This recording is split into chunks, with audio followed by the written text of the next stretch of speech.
DG Stéphane Balamwange Congo ya Lumumba Congo Tafachi Beton Tangwe koki oyoyo Tangwango yangoyo ekoki Tolanda kango Papa Stéphane Balamwange Oh yeah. Messieurs, dames, bonjour et surtout bienvenue dans votre émission Tango Koki. Nous sommes là pour vous informer comme d'habitude. J'espère que lorsque Stéphane arrive comme ça, Eza pour nakosala ba révélation comme d'habitude, puisque biso toza ba infatigable. Bande konanga balandi Tango Koki ezali chaîne oyo ezo salela ligne éditoriale méritocratie et le patriotisme. Le patriotisme et la méritocratie. Lorsque les choses est salemi bien, nous disons bravo. Ceux qui makambo salemi mabe, nous disons non. Chez nous, tu soutiens makambo oza ya mabete. Biso tu soutiens makambo kaka oza ya bien. Nde musala na biso yango wana na Tango Koki RDC. Vous nous suivez de partout. Merci de le faire. Nous sommes là. Et puis, boza makambo. Ndenge kobimba. Na kati émission oui. D'entrée de jeu, au moment où je vous parle, justice et Tomboki. Justice de Tomboki, c'est la justice militaire. Et frappé, ba cause na kati armée, na niveau ya est, oyo ba delesa ki makambo, oyo ba tika ki munguna kota, ba yeba ki motif ezalaki nini. La justice frappe le traître. Ça c'est de 1, de 2. Dossier cour constitutionnel. Je viens une fois de plus vous donner d'autres précisions de taille, bien sûr, dans cette émission. En dehors de ça, je vous parlerai également, il y a dossier encore Madame Jeannette Kabila. Aolu kanini petro kende wapi. Makambe bimi ebele. Zala na biso. Comme d'habitude. Yo kanana makambo na otanga. Dossier Cherubin Okende, 6e épisode. Nae nango. Nae sakabino ki nakoke na ba épisode par épisode. Nae na dossier Cherubin Okende, 6e épisode. Zela la kimia. Zala vraiment la kimia. O comprendre makambo poete. Ba dongolo miso, bazo kanisa ke baza maye lebele koleka. Mais biso pe tozo la kisabango ke, baza maye lebele te. To surtout kangi bango, na boumbu. Ok? Je vais vous montrer également localité lakiste Oyo M23 Azoa. Les objectifs encore ya kozwa localité wana. Na koti na bozino na comprendre sur la vérité. Zélo ko comprendre. Nazotanga na bord information. OK? Non, ya mona ba na kotanga ba information oyo zo za lebele. Oui, mais non, mais information mutuya ezawa. Biloko makasi ezawa. Ya mona kote lango bozindo. Makambo wako? Ah oui. Au moment où je vous parle, audio les sous ebimi. Pour na koloba ndenge bazolinga ba encercler RDC par le Rwanda. Et audio ebimi ngaite. Audio ebimi les sous. Audio wana ezola kisake. On va attaquer la RDC par Kamako, Kabungu, Kamabanji, côté Sumbula. Nous sommes dans la province du Kasaï. Et on va attaquer encore par le Congo central. Moi, je ne néglige jamais les alertes. Nous devons rester vigilants. Au cas contraire, nous serons surpris désagréablement. C'est ce que je ne vais pas. Oui, je dis, c'est ce que je ne vais pas. Chers compatriotes, dossier à invalidation, oyo. Batouba Sili Maël. Batouba Vandi Kimiate. Batouba Vandi Kimiate. Oui. On a accusé la Cour constitutionnelle à tort. Or, la Cour constitutionnelle a travaillé dans impartialité moko totale. Je vais vous dire des choses dans cette émission pour comprendre nos bande konangai. Makambo ya Cour constitutionnelle ango. Pour une première, na matali ba contentieux électoraux. La Cour constitutionnelle ya RDC. Je dis pour une première, a traité ba dossier na ba chambre T. Mais a traité ba dossier na chambre unique. C'est-à-dire, 9 juges batandami ba vandi esika moko, greffier a vandi, et le procureur général pour la Cour constitutionnelle, bref, ministère public. Avant dit. Et bazo traité ba dossier nyonso na mesa. Vous comprenez? Oui. Ba dossier qui traité ningiwana. Pour une première dans notre pays, ba publier le résultat définitif, marche et saluer la Cour constitutionnelle était, ba tubaki ko lala na Cour constitutionnelle était, n'engue to assistant en 2018 avec Benoît Luamba. Souvenez-vous, na barré, il y a validation, invalidation, réinvalidation. Na ba différentes chambres. Souvenez-vous que le président Tshisekedi a bengi saka Benoît Luamba et pas inaye. Pour amona ki batu bakenaka kolala liboso ya Cour constitutionnelle, entre autres Daniel Safou et ses amis. Bakenda batanda bitoko liboso ya Cour constitutionnelle balala wana. Bazo senga mandat na bango. Et bazalaka validé. Pour vous dire que makambo salemaka mabe. Donc cette Cour constitutionnelle avec Dieudonné Kamoulete, makambo ane salemité, tout s'est bien passé. Et une première, la Cour constitutionnelle a travaillé à tikina délai naye légal. C'est-à-dire, le délai était fixé kino na 23 mars. Mais le 11, le 12, à Silisi Makambonyoso, à rendre en go public. Et au moment où je vous parle, les arrêts ya ba candidat nyonso est disponible dans la Cour constitutionnelle, les cas Ozoyayo.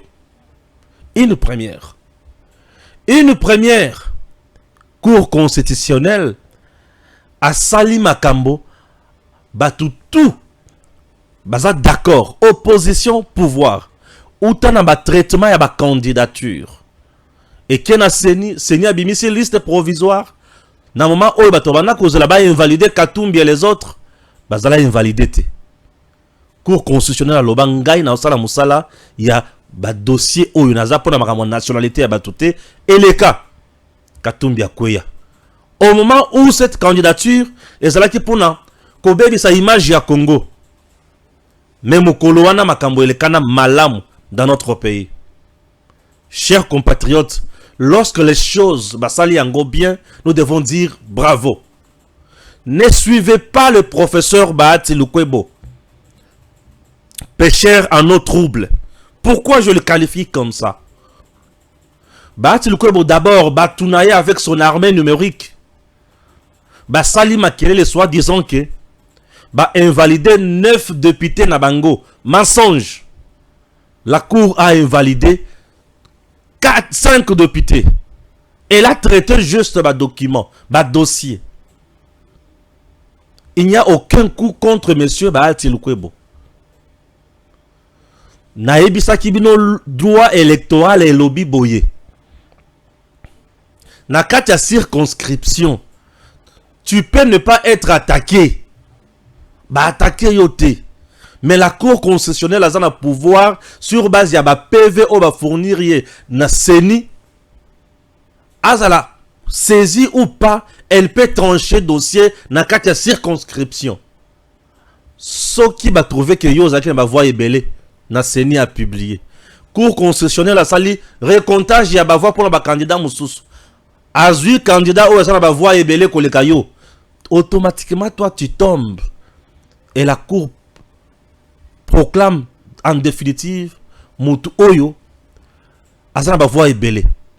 Et il y a d'autres candidats dans la circonscription Moussous Oyo ba circonscription wana ezo senga kaka siège moko. Ce qui au kokisi CET. Mais au sali ba voix belé ko le kabatonyo sur la circonscription wana tu passes. Mais ce n'est parfois à mekaki ko biaiser place wana contre ma candidat Moussous. Mais les choses ont été corrigées dans le niveau de la Cour constitutionnelle. Je vais vous révéler une chose. Chers compatriotes, Bahati ne pleurniche pas. Bahati ne veut pas ternir l'image de la Cour constitutionnelle pour les 5 députés nationaux Yanga Monaete, mais kaka pour na mwana na Serge Bahati. Mais retenez que Mbosso Kodia, son fils Raoul Mbosso, à Kenge n'est pas non plus passé. Mbosso, président ya Assemblée nationale. Moko yaba membre na présidium ya Union sacrée. Son fils Raoul Mbosso à Kenge à l'équité député national. À l'équité Mbosso, aucune déclaration. Pas question d'instrumentaliser la presse. Et Mbosso est resté calme. T'as la sagesse ya papa. Mais vous prenez monsieur Bahati, a bandi ko traumatisé Batou. Erreur matérielle, erreur matérielle. Toko ta les sous pe na place ya erreur matérielle. L'erreur matérielle, elingi lo bayete, ba koma ki tang mususu kombo mabe. Ba tanga ki tang mususu ba voir mabe. Tang mususu ba bosani élément na kati ya dossier na yo. Et l'erreur matérielle n'annule jamais la décision d'une juridiction. Retenez une fois pour toutes que les arrêts de la Cour constitutionnelle est attaquable. Recours est attaquable. Est exécutoire.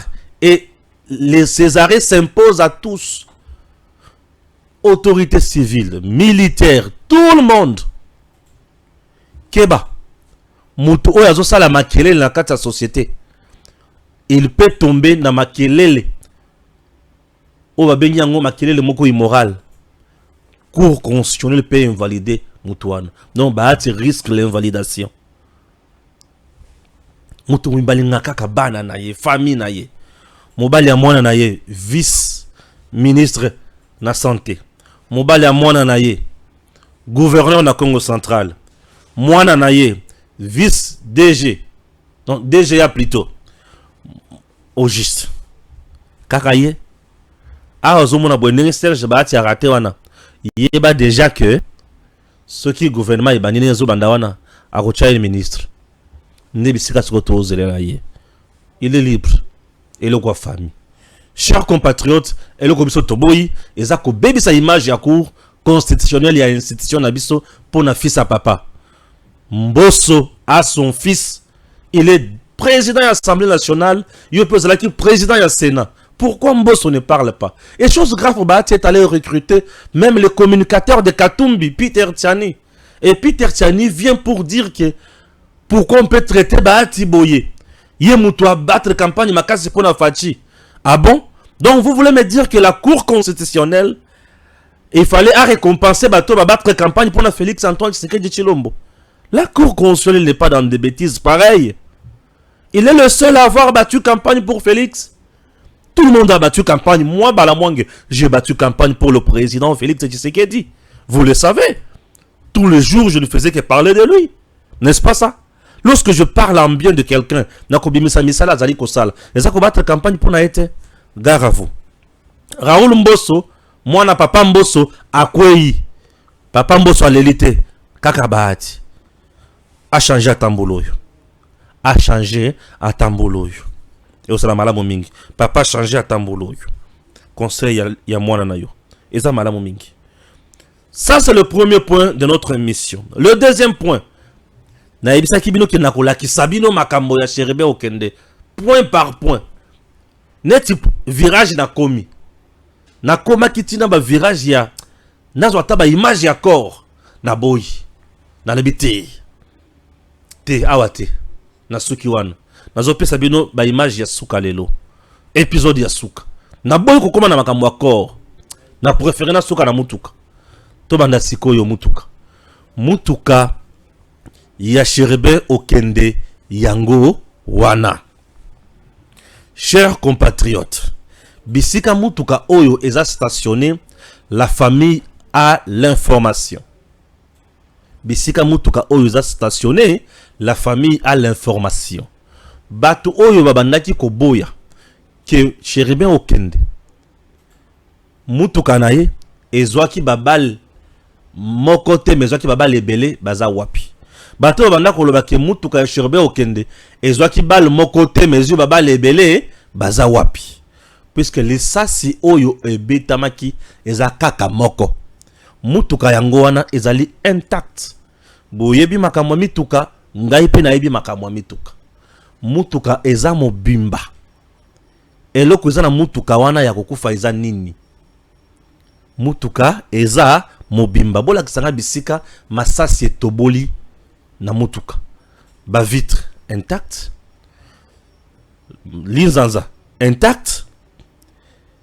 Ok, linzanza intact. Et bokomona sika oyo na mutuka wana kaka vitre moko ndeza na lidusu.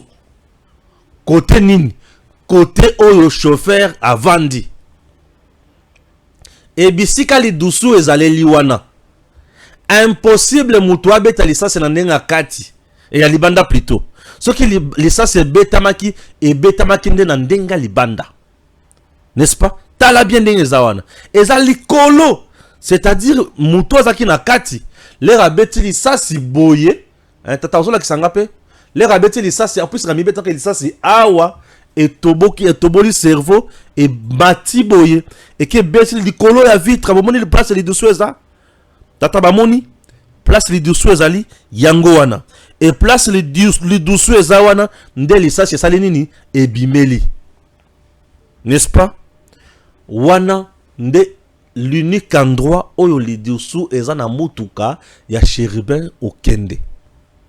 Mutuka eza intact. Tala sikoyo munduki oyo garde atikaki na mutuka oyo chérubin okende amibetelaki nango lisasi. Munduki yango wana. C'est bon? Munduki yango wana. Pomoni munduki. Munduki yango wana. Et munduki yango eza gardé intact. Soki botali munduki ya parce que eza na deux photos ya munduki. Photo ya liboso munduki eza na mwa sika.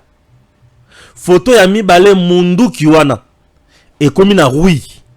C'est qu'après avoir kozwa makila et sali nini ezumwa rouille. C'est ça. Oyo azana information contraire ape satondima. Ala ki sabiso ke a prouvé biso ki ezaki lisasi moko te ezaki masasi ebele. Venez nous prouver.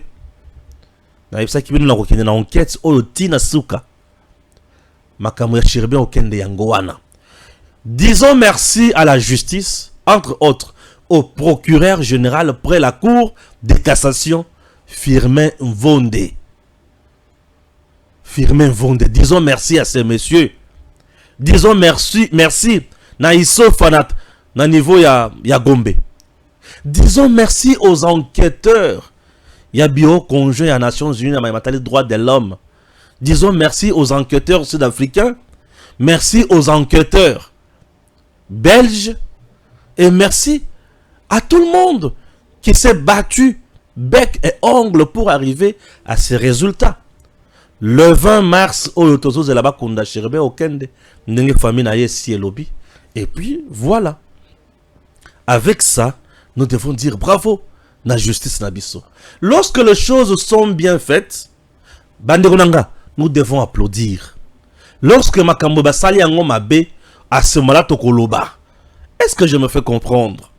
Makambo soki basali yango mabe tokoloba. Mais soki makambo salemi malamu, tobeta maboko. Toloba ya malunga et salemi malamu na régime ya Félix Antoine Tshisekedi Tshilombo. Bravo à la justice, bravo na papa Firmin Mvonde, na musala malamu asali avec tout le monde. Aujourd'hui, pas de déclaration, il y a banqueteur sud-africain, pas de déclaration, il y a famille, le lobatrio sur Kangi Monoko, pas de déclaration, il y a Laura Onyemba à Kangi Monoko, avocat, pas de déclaration, il y a Monesco. Pas de déclaration, il y a Belge. Pas de déclaration, il y a expert, il y a bureau congé à Nations Unies, na droit de l'homme. C'est quoi yo l'ingolo basusu nin tango koki. Ici, Stéphane Balamwange, c'est la méritocratie et le patriotisme. Lorsque les autorités de notre pays font un bon travail, nous devons encourager ça. C'est un fils digne du pays qui a été honoré. Akufi na makambo zaki nango ebele tungisi. Akufi na makambo ebele zaki nango tungisi. Yemoko s'est suicidé. Oui, il s'est suicidé. Mutema ya mutu sanduku. Et bomba ka makambo. Tokoki jamais kozwa makambo ya mutu personnel tokende kobamba yango na bakonzi ya mboka mpona kobebisa image ya mboka eza malamu te. Merci beaucoup, bravo à la justice, bravo na bato nyonso basali mosala oyo. Ngai nazopesa kaka merci na Firmin Vonde pwete ba pression nyonso politique ya lukuta ba réaction tapageuse à Seda quitté. Il est resté dur, ferme et surtout logique et sincère. Abenga kamutu nyonso oyo aza na information aya nanya kenda kaka ko di koloba makambo lukuta bokanga minoko batu ya lukuta. Toke na troisième point de notre émission na otanga Autre qu'on a quel makambo ya sécurité. Bien sûr. Maman sécurité, mais na bandina na justice. Bien sûr. Tout dans le domaine de la sécurité, mais to bandina non na justice. Justice et l'obinin. 11 officiers du 223e bataillon de FARDC arrêtés comparaissent devant la cour militaire du Nord Kivu pour fuite devant l'ennemi. Leur unité était déployée à Mushaki, Musangi, Café bien sûr, en territoire de Massissi, dans le cadre des opérations de l'armée contre le M23. Yoka. 11 officiers. J'ai dit 11. Ozumi Maboko mi balé boy 10 au bakisi moko basali 11 officiers. 11 officiers wana bazalaki na Mushaki. Oh. Bakangi Mushaki M23 Mushaki. Oui. M23 zwaki Mushaki pona nini? Pendenge nini? M23 zwaka Mushaki po ba officier ya mboka na biso oyo babanaki kopesa commandement ne sika wana bakima batiki ba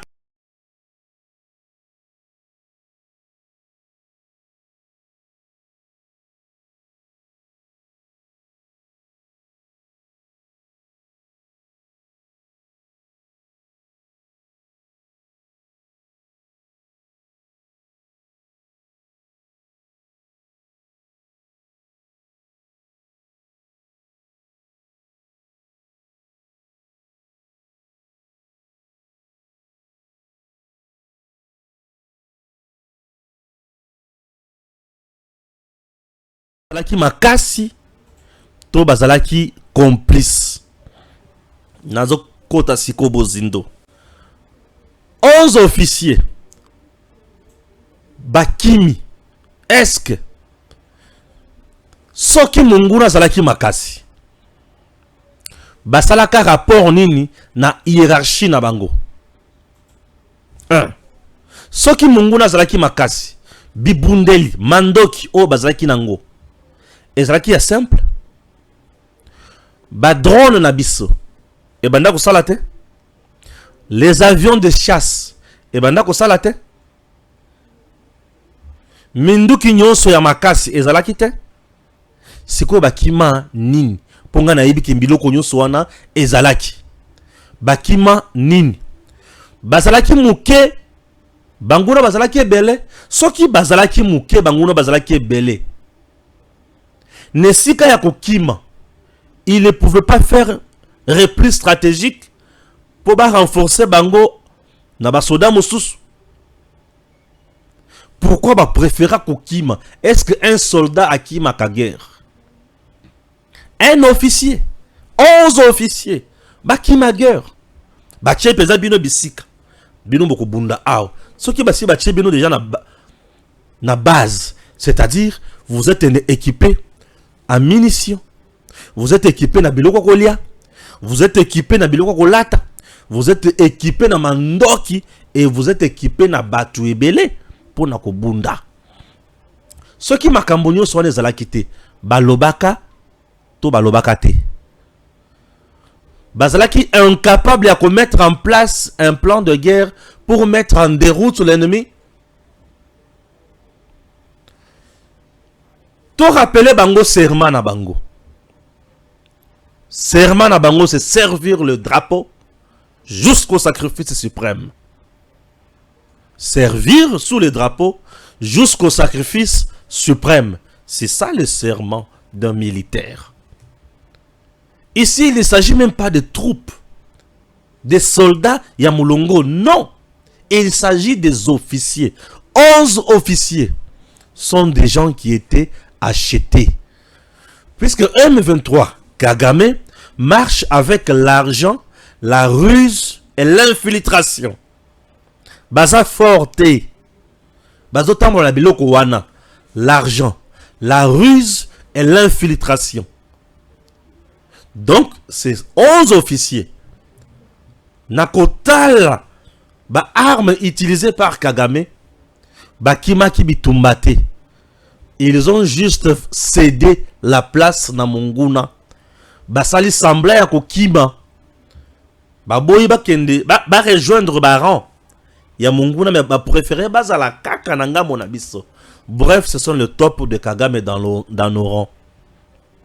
Na mokuse ngana moniki. Baza d'espions ya Kagame parmi nos FRDC. Oui, c'est ce que moi je vois. Moi je vois ça. 11 officiers. C'est-à-dire, Baliaki Mbongo. Babandi kosa la guerre, il y a business. Business de la guerre. C'est ce qu'il faisait. Et le coup, la business de la guerre, Bali Mbongo. Bakimi, Balibéré, Makambo. Basoda o babanda ozana bango bakenda wapi. C'est que baboma bango, ou soit, bakanga basoda ya Congo, batinda na Rwanda. Bango bakimi. Vous comprenez? Impossible, un officier à qui baza mon côté mi balete mi satote 11 bakimi. Donc bazo ki tan ya kovanda ko solo la tokim. Ah bon? Et le luc tan o bazanga ki kozwa eza ya koloba. Qu'est-ce qu'on doit faire pour contraindre bateau? C'est tout ce qu'ils ont manqué faire. Bazo mérité et tumbu ya makasi. Ils ne sont pas les nôtres. Baza banguna na biso. Yo musala na yo za ya ko battre l'école. Olelo battre le bon moyen na yo. Yo mutu bon moyen zali pona ko battre l'école. O battre le bon moyen na yo kimi? Non. Baza ba traître. Ça c'est ce que moi je vois. Baza ba traître. Il faut fusiller ces 11 là pour épée sa leçon na bao ba otikala. Pierre, pour épée sa leçon na bao ba tikali. Ba yeba olengini na kotambola pe kokamba. Pamba te tokozala mabe, tokozala pe na pasi. Est-ce que je me fais comprendre? M23 a zui Mouchaki. C'est comme ça que Mouchaki est tombé. Même scénario, oh, basalaki Shiko Awa. Même scénario. Bazu ba soldat, oh, ya Kije ya Shiko. Bal Bengani Bango. Bazu ba M23, ba Pesi Bango Teni ya FRDC.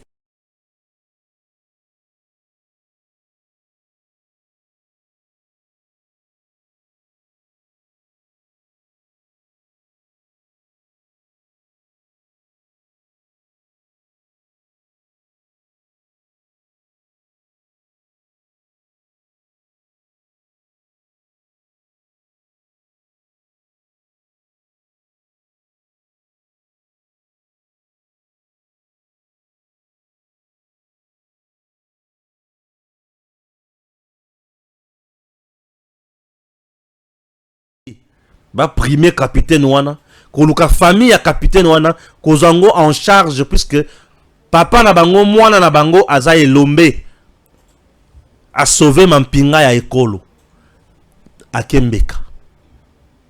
Voilà des gens autoluka na armée na biso. Ce n'est pas tout. M23 na ibisa kibino ake côté ya Rwindi à la localité Lacuste wana. Pourquoi M23 a préféré aller à la localité Lacuste wana? Je vais maintenant vous révéler encore une chose ici. Pourquoi M23 a préféré aller à la localité Lacuste wana? C'est puisqu'il y a une vérité cachée. Et la vérité cachée, je vais vous la révéler tout de suite. Voilà. Écoutez maintenant pourquoi M23 a préféré Akendena Vichumbi. Vichumbi. Boyokanga. Là, c'est Daniel Michombero qui nous livre cette information.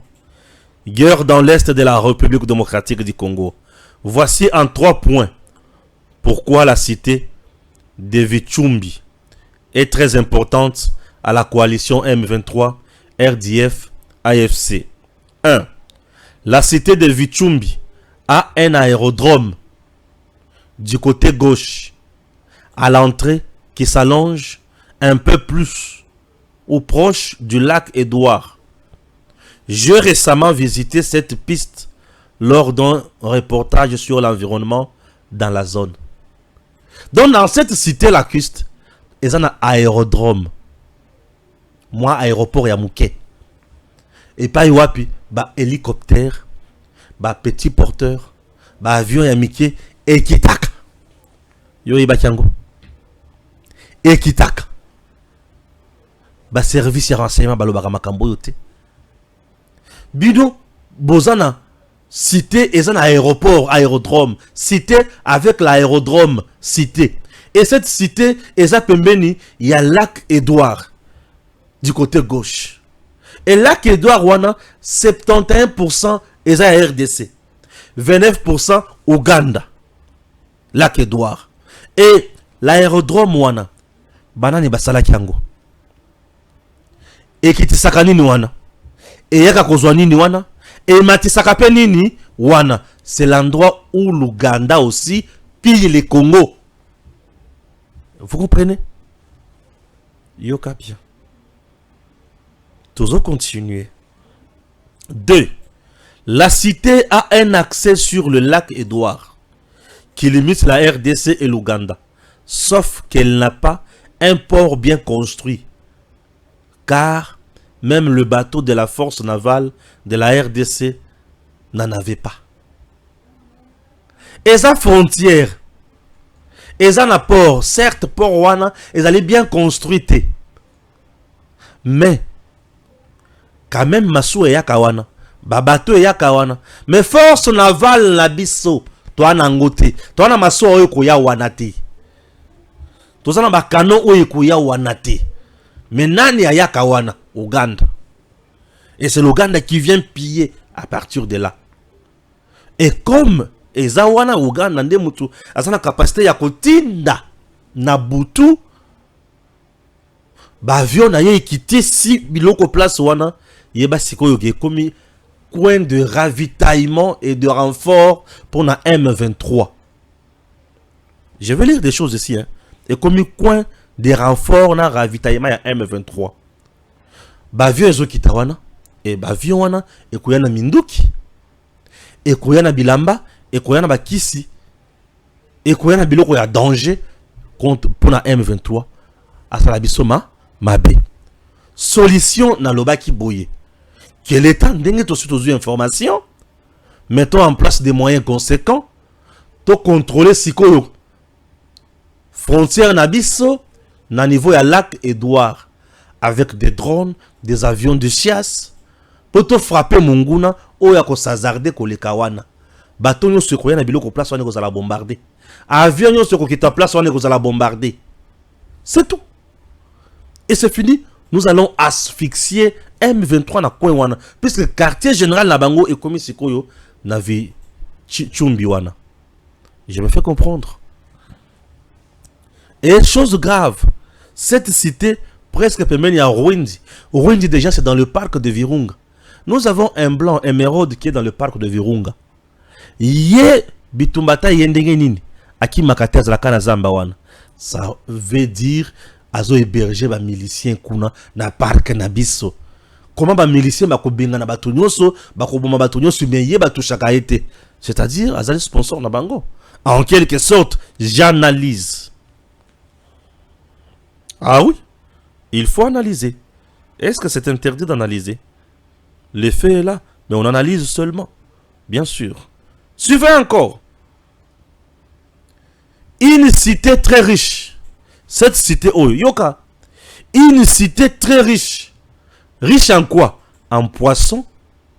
Il y a lac Édouard. Les hippopotames circulent même dans les avenues. Donc, on vend des hippopotame à Zoleka. Ah. One. Alors, voilà pourquoi, après la conquête de cet endroit, le bruit a cessé. La coalition fera tout pour garder cette zone et éloigner la menace. Ndebisika wana. Sikoyo, dans le but qui est en pleine, je vais envoyer maintenant. Et là qu'on a bengi, ba photo.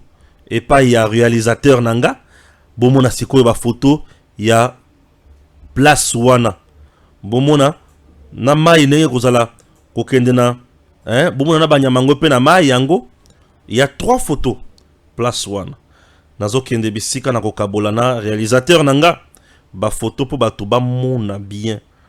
Ba comprendre que lorsque nous venons travailler, nous mettons vraiment du temps pour travailler. Et c'est dans les soucis, il y a Makamboï, ça va vraiment bien. Oui, on met vraiment du temps pour travailler. Pour ce que tu as temps vraiment, en tout cas, Makamboï, ça va bien. On met vraiment du temps. Waouh! Je suis en train de chercher bisika ma photo, na télécharger et qui vendre de la côté nini. C'est ça moi souci mouke. Nazui place naza oyo. J'ai téléchargé ma photo. Bon, Gaillard, je t'envoie le lien, toi-même tu télécharges ma photo wana. Au fond la lien wana, au télécharger ma photo wana pour esunga biso facilement puisque awa ma photo est posée nga moi souci mouke. Pour que tu vas comprendre bien. Moussala Oyo, lorsque nous venons, c'est pour vous informer correctement. Tout ça, c'est pour vous informer correctement. Et puis, fongola lien wana, fongola ngo, sima, o banda ko balancer ba photo wana. Ba tu vas comprendre. Ce qui ont commis pembeni wana, o la kisanga. Donc, ba préférer qu'on vende dans les sika Oyo, puisqu'il y a des poissons. Bakolia, bakomela, baza à l'aise. Et il y a l'aérodrome, bako ravitailler bango. Na Mandoki, Masasi, Bateni, Batoupe bakoya. Baza na 2 possibilités. Baza la ravitailler. Baza na possibilité ya biloko ya na mai ou soit biloko ya wapi na avion. Ce qui baza na possibilité la rapide par avion. Paf, et ce veste 15 minutes, 10 minutes. Rekiti. Babimisi, remati. Vous comprenez? Bakiti, c'est mati, makiti, c'est mati. Ce sont des choses, quoi stratégique. Donc vous sentez que Munguna ayebi mboka na biso. Ayebi ko. Ayebi pesa mboka. Atali le biso to kozo sikatel. Même si tu vas est-ce que bisika wana kozanga vraiment sécurité na mboka na biso? Eza frontière. Et kozanga vraiment sécurité. Bon ba kota ki na kati wana ba soda bazala kité. Et kozanga sécurité. Nos gouverneurs qui dirigent ba konyo sowana. Oza gouverneur na Sud Kivu. Oza gouverneur na Nord Kivu. Oza gouverneur na Ituri. Mais cherche à connaître position géographique ya ba pays voisins nyonso. Pesa rapport na ba conduire sur le plan national. Boye ba ko kanga ba coin stratégique nyos. Est-ce qu'aujourd'hui Munguna peut entrer aujourd'hui facilement par Kasumbalesa? Aya côté présent na Kasumbalesa wana boy.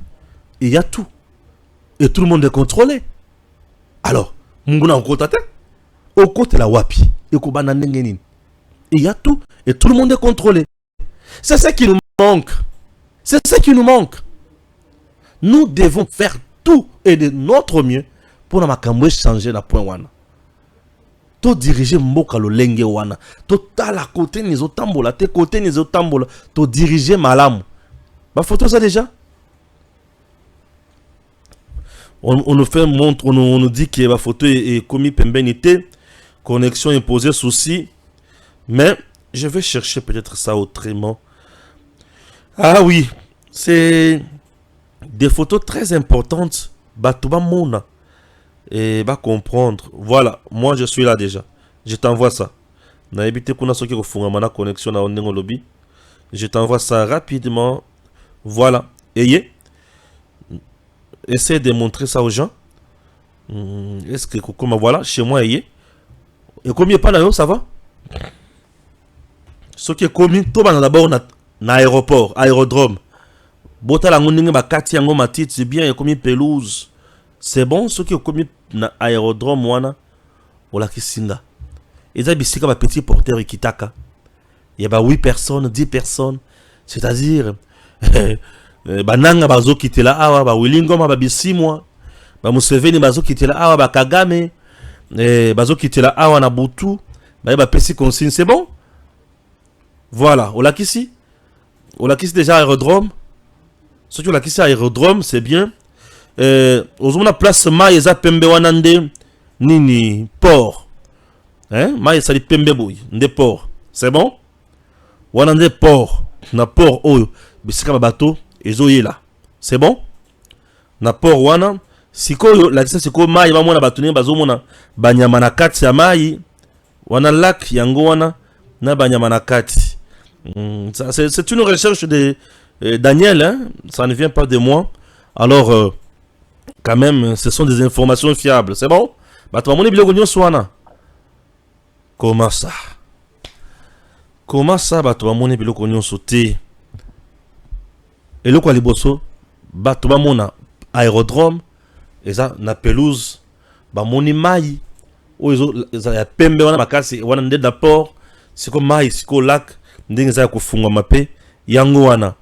ce sont des choses oyo il faut que tu dises nango compte. Au-delà de ça, il y a l'audio qui circule.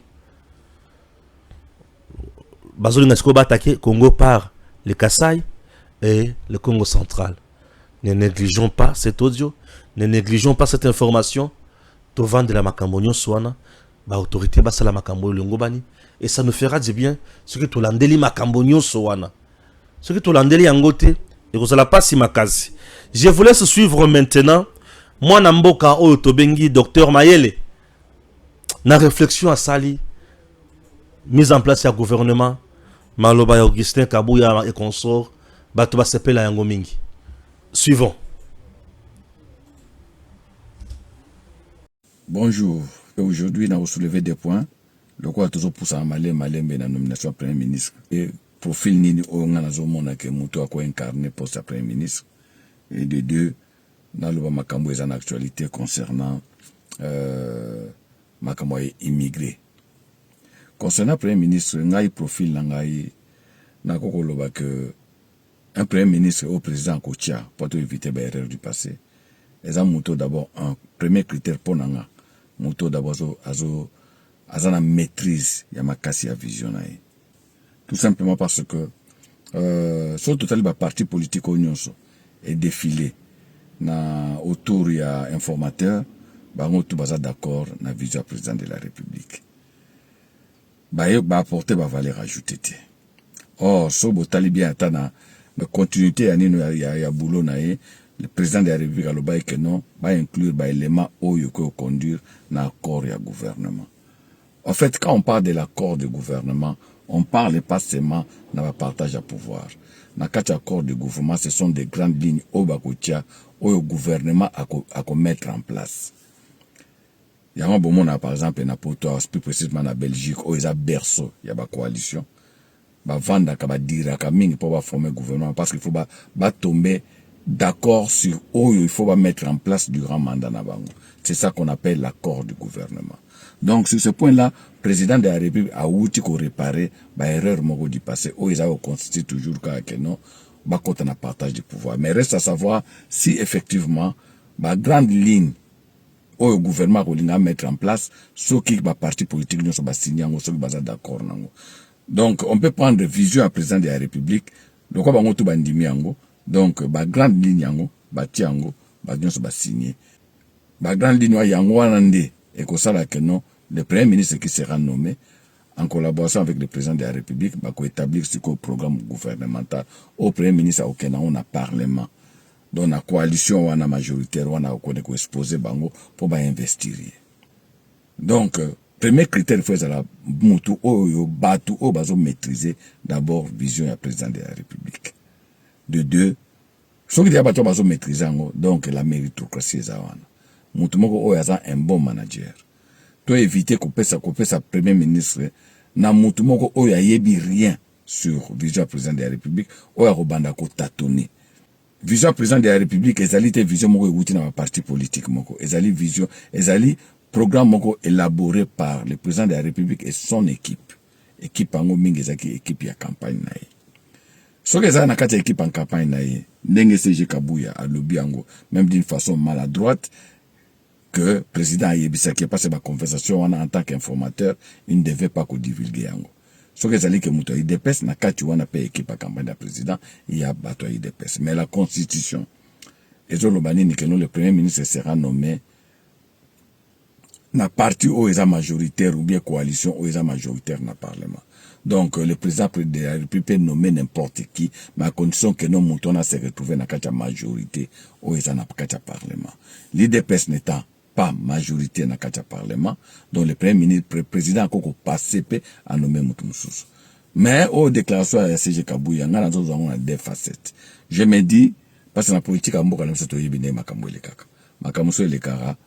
Bobi misi secret moko pour que non mutu o pour que président ataba eloko ezaki lokola ya kobombana mendeke bobi misi yango na ko nommer soso ba mutu te. Est-ce que mutu a IDPS oyo o président ngaki a nommé est-ce que CG Kabuya yebiye Manso a yebiye alobi nini que non voilà peut-être baza bata ya obédience na été peut-être batu moko o yazo contrôler te botika to bimisa biso ka fuite de façon que président mon ande moi biso tout raté postango. Ça fait écho ça on peut astuce ya ba politicien na biso. Donc premier profil nanga premier critère ezali d'abord mouton il faut maîtriser très bien vision ya président de la République parce qu'en dehors de ses engagements président de la République n'oublions pas que pendant la campagne président Tamboli et que a eu peu d'informations peu belé président a été toujours accompagné na kacha campagne na kacha bato équipe ya campagne na donc eza nango mabete so le to vandi to la muki to monique non mutu moko bien premier ministre que mutu oyo azalaki na kacha équipe ya campagne ya président de la République et kozala nango pe valable pourquoi parce que c'est son équipe à campagne partout dans le monde baza bato moko o bazoka siko place moko ya makasi na mise en place ya gouvernement na mise en place ya structure oyo zo accompagner président de la République. Moi, je souhaiterais, comme président de la République, même attendre le premier mandat, à l'Obagnini, que nous, l'agriculture est la priorité de façon que tout ça, revanche à sol sur les sous-sols. La meilleure des façons, c'est par exemple, un ministre, il y a agriculture, élevage et pêche, à la ministre, moi, donc, à un sommet, pour n'engager à cause même un vice-premier ministre. Il y a 3 postes où on a occupé comme vice-premier ministre. Ils allaient ministre de la Défense, parce que à la période de la guerre. Ils allaient ministre de l'agriculture, pêche et élevage. Et ils allaient ministre de l'infrastructure. Parce que infrastructure, ils allaient il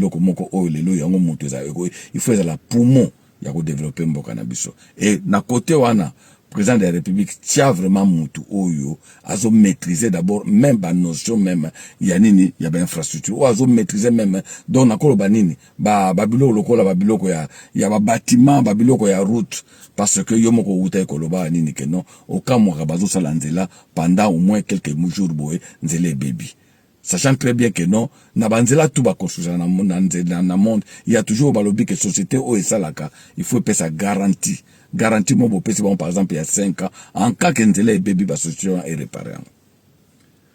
Wana, ezali, point de vue en tant que citoyen libre. Et pourquoi pas, qu'on crée un ministère, mokobo, oekozala, suivi des engagements, il y a président de la République, et elle a attaché la présidence. Deuxième point, nous avons makambo ya CG Kabuya. CG Kabuya, obeti mabe. Tango obeti mabe, kolanda te bato bazo betelo maboko bato bazo yembelo jale lokeno voilà olobi bien te olobi mabe parce que ta yo moko na niveau au pe ozali na se ke okay otali pe dictionnaire na yo au moni pe que signifie immigré un Kassayen na kacha katanga n'est pas immigré et oyebi bien histoire oyo depuis ba période ba belge qu'est-ce qui se passe entre les Kassayens na ba autochtones. eza biloko mo ebandi lelo te pe kosila pe lelo te parce que bato bakenda kuna depuis des années avant l'indépendance. Donc bakoma na koloba ke entre guillemets les Katange lelo bato wana boko olatisa bango te ke bakomba immigré. D'abord tout muto azaki na Congo na 1960 balobaki nini ke d'office a commis congolais et de sur quoi muto sur quoi azaki na Katanga depuis 1950. Les loyo, beaucoup benga que nous avons immigré. Non. Ba partage ya banino, ya ba poste ya ngwande mutezo mema ba propos boy parce que vous voulez défendre les intérêts à individus. Donc là au beti vraiment mabé. Il faut à un moment donné qu'on la vision à président de la République et loko nini oyo azaki na ona souhait pona ba région na biso. Et ça ba biloko matinée politique. Autre chose, on a aussi un parti politique. Vous êtes là pour réfléchir na développement ya mboka. Vous êtes là pour partager la poste. Mais nous remarquons tout simplement que nos partis politiques n'ont pas de vision. Il est curieux de remarquer que nous plus de 50-60 partis politiques, voire même 100. Bozo qui n'est pas informateur et puis bino tout, bozo baka amène la vision moko. Vous n'avez pas apporté de valeur ajoutée. Quelle est votre importance? Quels sont vos projets de société? Les autres qui na ba gouverneur na ba kosala ba programme na bango moko individuel ou bien ba kosala ba programme à parti. Na ba parti il n'y a pas de formation de cadre. Na parti ndenge zalaki boy. Engé zadia que non dès que bozo sa l'élection boy ba boy ba dire que monsieur Kinshasa za mututel, monsieur Lubumbashi za mututel. Engé za ba guerre bozo sa te. Tout ça pourquoi? Parce que nos partis n'ont plus de projet de société. Pour ngai monsieur le président toujours profiter d'un mandat na yo, raser biso classe politique, changer biso constitution. Toujours même na idée à Mobutu za Obanini que dont on a 3 partis politiques. Parce que quand il y a des partis politiques qui n'ont pas de projet de société, à quoi sert que basa ba parti politique? Ce sont des partis mallettes. Un parti politique sans projet de société, à quoi sert que bon agréer batouane? Donc président rasé, renouveler classe politique. Ba jeune baza ebele na ba parti politique nous il y a beaucoup de jeunes ba vie on a tout bango tout ba va na parlement ba apporter sagesse à ba na parlement parce que le parlement yango pe mutu ezali boussole ya ko changer mboka ba va na parlement créer gouvernement moko même ata bato ebele baza ba technocrate et surtout ba jeune baza ebele. Voilà ce que je voulais dire aujourd'hui en tant que citoyen. DG Stéphane Balamwange Congo ya Lumumba Congo na fachi beton tango ekoki yo tango yango yo ekoki tolanda kango Papa Stéphane Balamwange oyeye